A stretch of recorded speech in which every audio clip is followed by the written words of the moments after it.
Salut les amis coureurs et trailers. Donc, petite courte vidéo. Je me prépare à aller courir et je pense que tu le sais, les courses sont annulées à tout va. Pendant le prochain mois, les 2 prochains mois, là, je pense qu'il est inutile de partir dans une préparation spécifique à une course. Donc, il te faut trouver un plan B. C'est un peu d'ailleurs l'objet des emails que tu vas recevoir prochainement, les informations que tu vas recevoir sur les réseaux sociaux. Il te faut trouver un plan B. Tu ne peux pas repartir ou continuer ta préparation à une course spécifique que tu as prévu de faire dans les prochaines semaines, on va dire.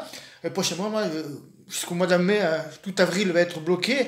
C'est pas la peine d'espérer. Donc, il va te falloir trouver un plan B pour continuer à progresser en course à pied. Parce que si tu n'as pas de visu, si tu n'as pas de vision, on va dire un petit peu de ce que tu peux faire pour évoluer, à ce moment-là, tu risques de stagner tout simplement parce que tu vas continuer juste à t'entretenir en course avec une motivation bien moindre puisque tu n'as pas de petit objectif prévu. Et donc, ce que tu peux faire, par exemple, c'est te mettre focus sur des qualités que tu aimerais développer, courir plus vite, avoir des muscles plus forts, travailler du foncier également, être plus endurant.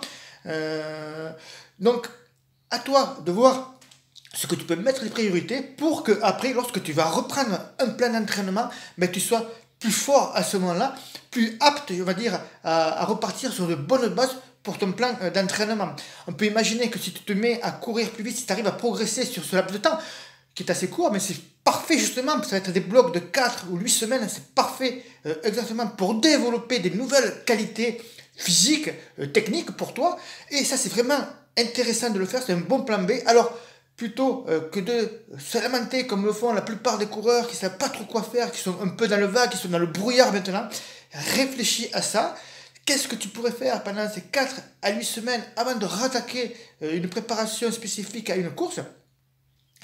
À ce moment-là, réfléchis à ça. Donc, ça peut être aussi bien du renforcement musculaire, ou puis de mettre le focus pour avoir des muscles plus forts, le focus pour courir plus vite, le focus pour faire du foncier, ou le focus pour travailler d'autres qualités, comme le seuil par exemple, maintien d'un certain pourcentage de VMA à haute intensité plus longtemps. Qu'est-ce que tu pourrais mettre en place pour faire ça? Je t'invite à y réfléchir, ça va être le sujet un peu de discussion de cette semaine-ci, les 10-15 premiers jours, pour que tu puisses rebondir, parce que si tu peux arriver à courir plus vite ou que tu as plus de muscles plus forts, ou parce que tu as tout simplement un foncier qui est meilleur, à ce moment-là, lorsque tu vas rattaquer un plan d'entraînement, tu auras, au lieu de partir de là, tu vas partir de là, et forcément, tu auras de meilleures performances en course à pied.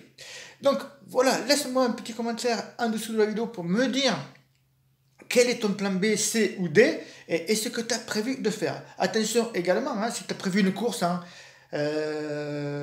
mai, avril, mai, juin, tout ça, attention parce que le coronavirus, apparemment, c'est parti pour durer.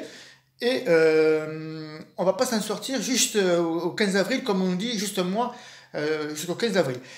Je parle par rapport bien sûr aux compétitions qui sont organisées, quand on voit que le foot c'est à huis clos jusqu'au 15 avril, ou à huis clos en rugby également, ou annulé, je pense que ça va aller beaucoup plus loin et ça va être sur toutes les manifestations sportives. Donc voilà, laisse-moi ton petit commentaire et on en discute. Allez, je te dis à bientôt et bon run!